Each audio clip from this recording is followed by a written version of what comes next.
Bill, how much did the start kind of set the tone and then the number break forward contact? Yeah, well, it's the start set the tone. They were so much better than us early.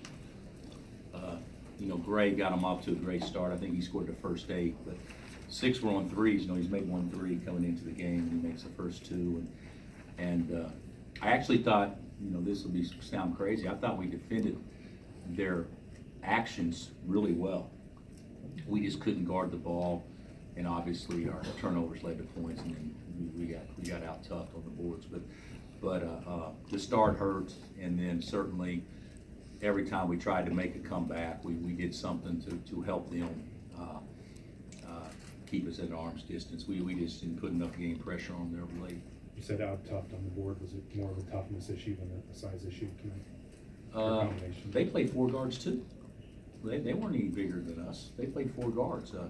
They started with Smith in the game. He only played 5 minutes. So after that, they played 4 guards, and 2 obviously, and 5 and 10 were just so much more athletic than us. And I think we're fairly athletic when we're turned up, but we didn't even come close to even jumping for balls. So their wings, their guards obviously outplayed our guards.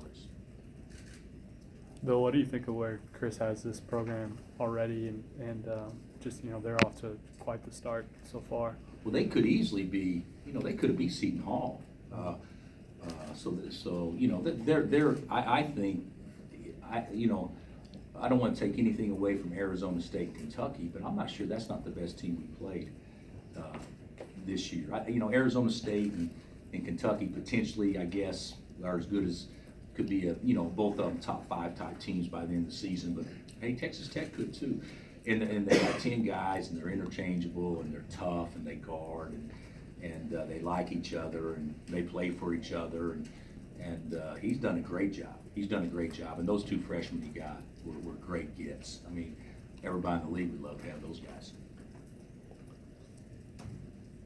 You guys taking leads for single seconds the whole game. Has that ever happened to you? Any points in your coaching career? Oh yeah. I coached Oral Roberts. Yeah, it's happened before.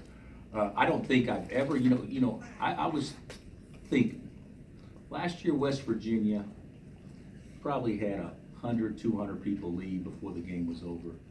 Our, last 2 real home games, we've been so, it's been people filing out with a minute left because we weren't competitive. I don't think, of all our losses in Allen Fieldhouse, have we ever lost a game by double digits? This was the Texas won by 11. That was after Thomas's mom passed. 12.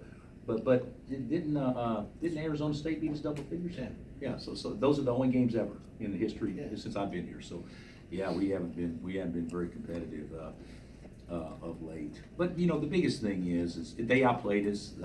Chris definitely did a better job with his team, and I did an awful job with mine, obviously. But just competitive plays and acting like you wanted to be an athlete and competitive. We weren't even in the game there. When you have to make shots to play good because you're a pretty team or a finesse team, that's a formula for getting beat when you play against tough teams, and that's certainly what happened tonight. There's a lot of talk about that from your guys. You just gotta want it more. Is it that simple? Can you just? Well, I think it's ridiculous that kids could say that we gotta want it more. I think that's a ridiculous statement. But what's sad is it's true. Whenever you say that somebody wants something more than you, oh my God!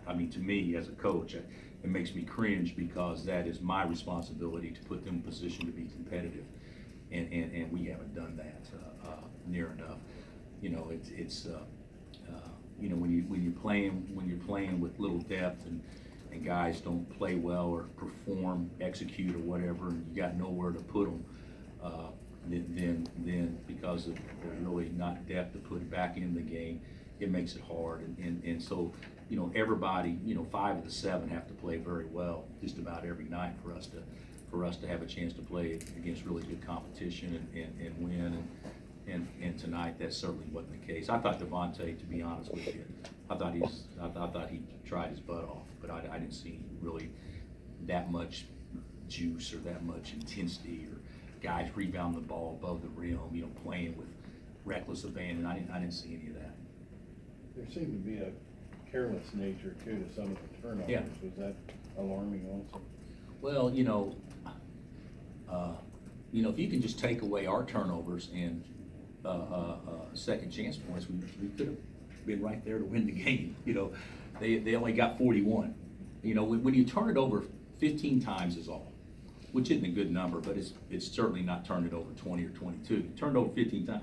You would think the max number of points the other team could get if they made 3 threes on those 15 it's 33 points. That'd be the max they could get, and they got 26. I mean, that didn't happen. I mean, that never happened. So obviously their best offense was our offense, and I mean, as far as leading to easy baskets, and then of course our inability to secure the rebounds was I mean, that's 2 games in a row, guys, where we've given up a total of 36 offensive rebounds. I don't care how small you are.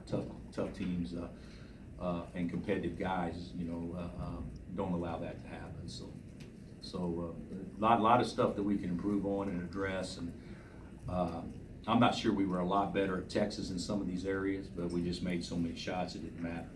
You guys were, I think, 0 for 12 from 3 in the second half. Is that something you worried about, that fluctuation from 3 coming off the big game at Texas? Honestly, I'm concerned about everything. The thing about it is with ball,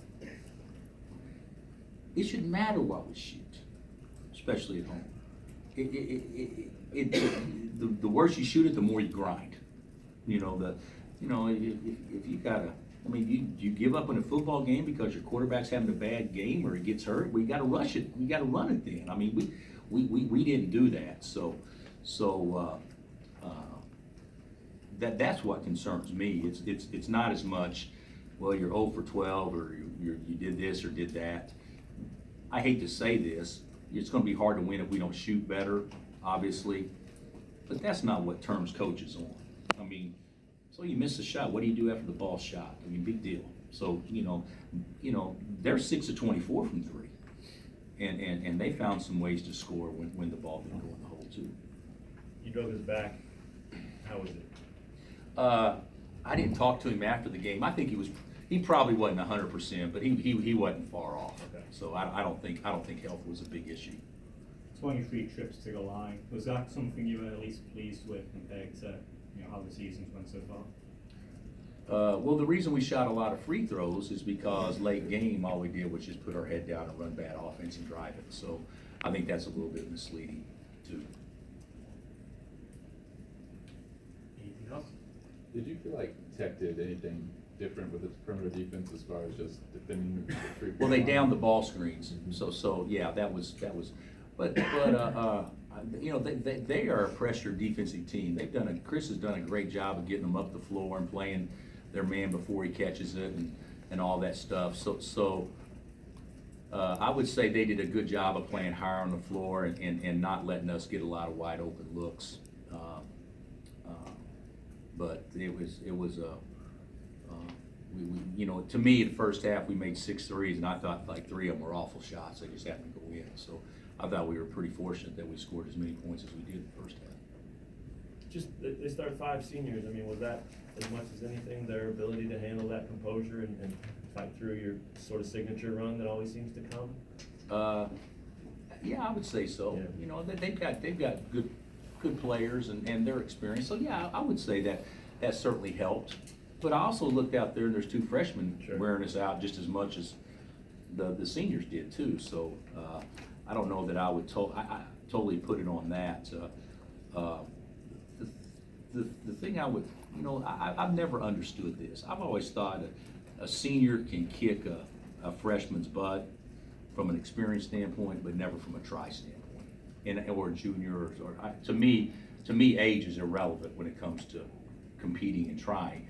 Young kids may not know how to do it as well, and know how to focus at game point, stuff like that. But for the most part, they say, which would you rather have, talent or experience? And the answer is obviously both. But you want competitors. You want guys to really want to compete, and their seniors wanted to do that. And it just didn't seem like to me And you can look at the stat line and figure it out for yourself, but there was not a lot of energy, that we generated tonight. All right, Coach. Okay.